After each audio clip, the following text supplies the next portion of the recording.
제6화 2006년 내 눈에 내 속옷이 보일 리가 없어. 아마도 거리를 빠져나와 좁은 골목길에 접어들 때까지 주변에 시선이 쏟아졌었다. 정확히 말하자면 내가 아니라 그 앞에 있던 여성에게 쏟아진 관심이었다. 지금 나를 이끌고 가고 있는 갈색의 포니테일이 좌우로 리드미컬하게 흔들리자 주변에 걸어가던 사람들의 시선도 함께 흔들렸던 것 같다. 여자와 남자를 가리지 않고 그녀의 존재를 보고 비슷한 생각을 했을 것이다. 이 갈색 머리의 여성은 특별히 꾸민 것도 없어 보였다. 그저 곧게 뻗은 다리가 움직일 때마다 예쁜 선을 그려냈고 고든 자세로 바람을 가르며 거리에 풋풋한 향이 남겼을 뿐이다. 이런 그녀의 자태만큼은 이 구역에서 경쟁할 만한 대상이 없어 보였다. 우연히 연예기획사 직원의 눈에 띄었다면 길거리에서 연예계 데뷔를 권유했을지도 모른다. 설령 그녀가 거절하더라도 끝까지 쫓아와서 집요하게 목적을 이루고자 했을 것이다. 물론 그녀의 가방에 들어있는 날카로운 물건을 보기 전까지는 말이다. 그녀는 사람들이 많은 거리를 걸을 때만 해도 한마디도 하지 않았지만 인적이 드문 골목길에 접어들자 조금씩 투덜대기 시작했다. 처음에는 혼잣말이라고 무시했는데 듣다 보니 말대꾸를 해주어야 할 것 같았다. 그 혼잣말의 소재가 나였기 때문이다. 인질극을 벌인 것도 미안해 죽겠는데 그 인질이 학과 선배에다가 하필이면 시각장애인일 건 또 뭐야. 그 중에 내가 잘못한 건 하나도 없는 것 같은데. 있지 왜 없어? 왜 하필 거기에 검은 정장을 입고 나타났냐고. 사람 헷갈리게. 이미 말했지만 친구 아버지가 돌아가셔서. 그러니까 왜 하필 오늘 돌아가셨냐고. 아스카가 일면식도 없는 친구 아버지의 부고 소식을 안타까워하는 건 아니겠지만 표현은 그것에 가까웠다. 사실 내 입장에서도 친한 친구는 아니었기 때문에 특별히 슬프지는 않았다. 그럼에도 아는 사람의 부고 소식을 두고 모르는 사람이 왈가왈부하는 건 사회통념상 문제가 있어 보였다. 그래서 인질범의 심기를 건드리지 않는 선에서 조심스럽게 항의를 해보았다. 내 심정은 이해가 되지만 죽은 사람을 두고 그렇게 말하는 건 옳지 않아. 뭐가 옳지 않은데? 어차피 사람은 다 죽는데. 내가 사회에 대한 불만이 많은 건 알겠는데 여기는 그런 문화가 존재해. 도덕윤리랄까. 그런 문화? 내가 일본인이라서 여기 도덕규범을 가르치는 거야? 일본인이라서가 아니라 사람이라서 가르쳐주는 거야. 내가 이 단어 배우고 처음 쓰는 거긴 한데 꼰대 나셨네. 비록 내 상황이 인질이라지만 인권이란 게 있는 거야. 넌 잘 모르겠지만 난 학과 선배고. 선배 같은 소리하고 있네. 뭘 가르쳐준 거라도 있어? 지금 가르쳐줬잖아. 예절이란 걸 말이야. 어련하시겠어요. 선배님, 넌 교양이 없는 것 같아. 이 선배가 손잡고 걸어줬더니 안심을 하시네? 그건 어쩔 수 없잖아.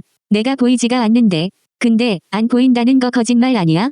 그런 놈들 많다던데 여자를 훔쳐보고 안 봤다고 하는 변태들? 난 화풍을 쳐도 거짓말은 안 해. 내 말이 끝나자마자 아스카는 자신의 품으로 잡고 있던 내 손을 잡아당겼다. 진행 방향에 나타난 장애물을 피하게 해주려고 한 것이다. 그러나 내 팔만 딸려갔을 뿐 장애물을 피하지 않고 지나갔다. 그 모습을 보고 아스카가 발걸음을 늦추며 내 얼굴을 빤히 바라보며 추궁했다. 왜 안 피해? 아무것도 없던데? 거봐. 안 보인다는 건 거짓말이지? 아니, 그러니까. 이건 설명이 좀 복잡해. 단순하게 말해봐. 앞이 안 보여. 그럼 복잡하게 설명해봐. 앞이 잘 안 보여. 뭐가 다른데? 잘이라는 부사가 붙었지. 이거 완전 도라이 아니야? 내가 그 말을 묻는 게 아니잖아. 그러니까 말했잖아. 설명하기 복잡. 순간 내 오른쪽 다리 밑에서 둔탁한 소리가 났다. 다음 동작에서 무언가에 걸려서 반쯤 넘어질 뻔했지만 아스카가 힘껏 잡아당겨 겨우 일어설 수 있었다. 소리의 크기로 짐작했을 때 잠시 뒤 통증이 심해질 것이 자명했다. 그러나 나는 외마디 비명도 지르지 않고 손으로 두어 번 문지르고 아무 일 아니라는 듯 일어섰다. 그 모습을 지켜보고 있던 아스카는 자신의 입에 손을 가져다 대며 나의 안부를 확인했다. 미안, 내가 앞에 있는 걸 못 봤어. 괜찮아. 괜찮기는. 큰 소리가 났는데? 괜찮아. 신경 쓰지 마. 이런 미친. 너 다리가 의족이야? 왜 아픈데 소리를 안 내는 거야? 내가 아프다고 소리를 내면 붙잡아 주던 사람이 미안해 하니까. 야이, 바보야. 그래도 아프면 아프다고 말을 해야 사람들이 알지. 어디 봐봐. 괜찮다니까. 볼 것도 없어. 말 좀 들어라. 선배님. 아스카는 무릎을 꿇더니 타박상을 입은 나의 오른쪽 바지를 걷어 올렸다. 길거리의 조명이 어두웠지만 붉은 선혈이 뚜렷이 보이기에 충분한 광량이었다. 크게 다친 건 아니지만 정강이가 조금 부풀러 올랐고 두 손가락 굵기 정도의 피부가 다소 까진 찰과상이었다. 아스카는 혀를 차더니 내 손으로 바지깃을 잡게 만든 후 자신의 가방을 뒤적거렸다. 그 순간 나는 섬뜩한 생각을 했다. 설마 아까 전에 매수를 꺼내는 건 아니겠지라는 공포가 엄습해왔던 것이다. 그러나 그건 기우였다. 그녀는 어떤 스프레이처럼 생긴 작은 용기를 꺼내더니 상처 부위에 뿌렸다. 그제서야 통증이 찾아왔고 소리 죽여 신음해버렸다. 그 소리에 반응하듯 아스카가 말을 걸어왔다. 이거 뭔지 안 궁금해? 잘 보기 힘들 텐데. 메스도 들고 있으니까. 의료용 치료제? 그런 거라고 생각하는데. 아니야. 이건 순간 접착제야. 뭐? 그만. 가만 있어. 농담이야. 딴 생각하니까 안 아프지? 아니, 뭐야. 이 멍청이 같은 대답은. 투덜거리면서도 제대로 치료하고 있는 아스카를 바라보았다. 스프레이를 상처 부위에 곧게 펼쳐 뿌린 후 잠시 기다리는 동안 붕대를 적당히 접어서 상처에 대고는 내 손으로 잠시 잡고 있도록 지시했다. 시키는 대로 고개를 숙여서 붕대를 잡았다. 그녀가 테이프를 적당한 크기로 뜯어서는 자신의 손가락에 붙이는 모습을 보면서 말이다. 그 동작은 생각보다 훨씬 섬세한 동작이었고 의외의 모습에 넋이 나갔다. 하지만 내 시선에 무언가가 잡히자 황급히 고개를 돌려버렸다. 그녀가 고개를 숙이자 가슴골이 보였던 것이다. 이럴 때는 안 보여도 좋을 텐데 이런 건 잘도 보이는 것 같다. 그래서 태식이가 맨날 뭐라고 하는 것 같다. 문제는 내 동작이 너무 컸기 때문에 그녀가 이상을 눈치챘을지도 몰랐다. 아니, 이미 눈치챈 것 같았다. 아무렇지 않은 듯 무미건조하게 나를 유도 신문했기 때문이다. 너 보고 싶은 건 다 보나 보다. 아무것도 못 봤어. 봤잖아. 내 보라색 속옷. 흰색이던. 미친. 그녀는 찰과상에 대한 처치를 끝냄과 동시에 상처 부위를 손바닥으로 탁 하고 쳐버렸다. 육안으로 확인할 수 없지만 분명히 찰과상의 범위가 넓어진 것 같았다. 또 다른 의미의 통증이 몰려왔다. 그렇다고 손으로 문지를 수도 없었다. 그저 바보처럼 멋쩍은 미소만 지을 수밖에 없었다. 어서 가자. 거기까지만 가면 풀어줄게. 어디까지 가는데? 우리 학교에서 제일 높은 곳. 대학병원에? 나 그만큼 다치지 않았어.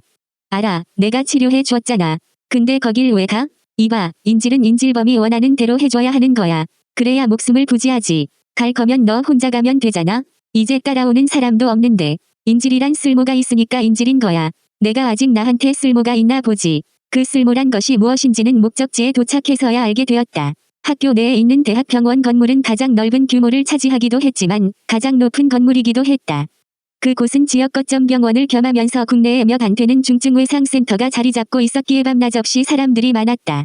그런 건물이 교내 내에 있었기 때문에 응급차가 들락거릴 때마다 주변에 소음이 심했고 그 결과 주변에 있던 단과 대학들이 이전을 하기 시작했다. 새로운 부지는 도심 한가운데에 있었기 때문에 각 대학의 학과장들은 앞다투어 이전을 하길 희망했다. 그러나 재단에서는 예산 문제를 들어 매년 순차적으로 이전할 것을 공표했다. 그 순서에 많이 밀려서인지 아스카와 내가 다니고 있는 학과는 언젠가 캠퍼스의 위치가 바뀌겠지만 아직은 이곳에 머물러 있었다. 수업 시간에 가끔씩 사이렌 소리가 들리기는 하지만 그건 나처럼 귀가 밝은 사람에게나 겨우 들릴 정도였다. 병원 주변의 소음을 막는 목적으로 세워진 거대한 유리벽 덕분에 수업 시간에 사이렌 소리로 방해받는 학생은 거의 없었다. 병원 입구에 들어서자 몇몇 직원들이 우리에게 시선을 던졌지만 이내 신경 쓰지 않고 자신들의 업무에 충실했다. 아스카는 나를 이끌고 엘리베이터로 곧장 향했다. 그곳에 도착하고 보니 일반적으로 사용하는 것이 아니라 관계자들만 사용하는 별도의 엘리베이터였고 그녀는 대수롭지 않게 버튼을 눌렀다. 그러한 그녀의 행동을 보고 나는 궁금한 점이 많아졌지만 처음부터 지금까지 상식적으로 해석할 수 없는 일들이 많았기에 질문을 해봐야 의미 없을 것이라 여기기로 했다. 도착한 엘리베이터를 타고 그녀가 가장 높은 숫자의 버튼을 눌렀다. 여전히 나의 궁금증은 증폭되고 있었지만 묻지 않았다. 최상층이라고 생각되는 곳에 내리자 커다란 문이 눈앞에 나타났다. 말 그대로 매우 큼지막한 문이었다. 나는 이 문의 용도가 많은 소위 사람들이 동시다발적으로 출입할 수 있는 의료 헬기 전용 출입구 정도려 짐작했다. 언젠가 의학 드라마에서 비슷한 걸 본 적이 있기 때문이다. 병원 옥상에 긴급 환자 호송용 헬기가 도착하고 거기에서 환자를 실은 침대와 여러 명의 사람들이 동시에 큰 문을 열어 젖히고 들어온 장면을 떠올렸다. 그런데 굳이 이런 곳까지 인지를 끌고 올 필요가 있었을까? 자꾸만 궁금증이 샘솟는다. 이제 와서 생명의 위협을 느낄 만한 인질극이 펼쳐질 것 같지는 않았지만 그래도 경계를 소홀히 해서는 안 될 것 같았다. 그렇게 단단히 마음 먹었지만 나를 향해 손을 내밀며 쳐다보고 있는 그녀의 의중을 파악하는 건 어려웠다. 보통 낯선 사람이 자신을 향해 손을 내민다면 악수를 통한 친밀감을 형성하거나 가지고 있는 재화, 즉 돈을 빼앗는 것이 대부분이다. 보편적으로 전자와 후자를 혼동하는 경우는 거의 존재하지 않는다. 지금은 아마도 후자일 것 같다는 강한 느낌을 받았기에 아스카에게 항의를 했다. 뭐? 어쩌라고? 아이드 카드 내놔봐. 내가 지금 중학생 때도 뜯겨본 적 없는 빙을 여기서 뜯기는 거야? 병 막리 울고 빙, 갑자기 웬 병이야? 아, 빙이 일본어로는 병이거든. 근데 빙이 뭔데? 남의 것을 강제로 훔쳐가는 거? 야, 내가 내 재력을 몰라서 그런 소리를 하는 건데 됐고, 그냥 내놔봐. 보통 그런 소리를 하면서 빼앗아 간다더라. 빙 뜯기란. 내가 그렇게 시답잖은 일을 하자고 여기까지 선배님을 모시고 왔을까요? 넌 너무 자기주도적이야. 자기주도적이라면 날 칭찬하는 거야? 제멋대로라는 뜻이지. 시끄럽고 아이드 카드 내놔봐. 저문 10개. 아, 진작 말하지. 난 저 문 열 수 있는 권한 없어. 학과 강의실이랑 지도교수님 연구실 정도가 전부야. 자, 해봐. 안 된다니까. 내가 지갑에서 아이드 카드를 꺼내 손에 들자. 그녀가 왼손으로 낚아채갔다. 왜 그런지 모르게 그녀의 꼬임에 넘어가 재화를 빼앗긴 것 같은 느낌이 없지 않아 있었다. 그러나 커다란 문을 열려는 목적으로 빼앗아 간 것이기에 곧 돌려받을 수 있을 것이라고 위안을 삼았다. 내 아이드 카드로는 병원 내 어떠한 문도 열 수가 없기 때문이다.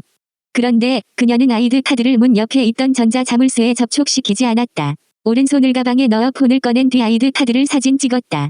그리고 손가락으로 화면을 몇 번 누르더니 폰을 자신의 귀에 가져다 대고 누군가와 곧바로 대화를 이어갔다. そうそう、このカードを使用することができようにしてくれよ。いいや、その方法はめんどくさいから他の、そう、今から、わかった、じゃまた。 혹시 내 개인정보가 외국으로 유출된 거야? 용기를 내어 아스카에게 질문을 했지만 돌아오는 건 콧방귀였다. 그녀는 귀에 대고 있던 폰을 자신의 가방에 집어넣고는 커다란 문으로 향했다. 그리고는 문틀의 오른쪽에 달려있는 전자자물쇠의 아이드 카드를 사용했다. 그러자 지금까지 최선을 다해 보안을 유지하고 있었음을 알리던 전자자물쇠의 붉은색 조명이 녹색 조명으로 바뀌고 문이 열렸다. 이로써 나는 선량한 학생의 개인정보가 외국으로 유출되어 활용되는 모든 과정을 목격하게 되는 영광을 누릴 수 있었다. 너무도 상식적이지 않은 일들이 펼쳐지고 있었기 때문에 이 정도는 아무것도 아니라고 생각하려 했지만 이쯤 되니 따끔하게 한마디를 해야겠다고 결심하고 그녀에게 말을 걸었다. 돌려줘. 내 아이드 카드.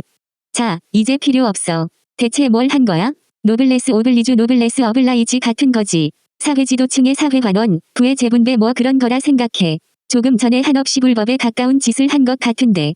원래 상류사회의 문화란 그런 거야. 아무나 쉽게 이해할 수 없는 거라고. 넌 어떤 의미로든 대단하구나. 별 말씀을.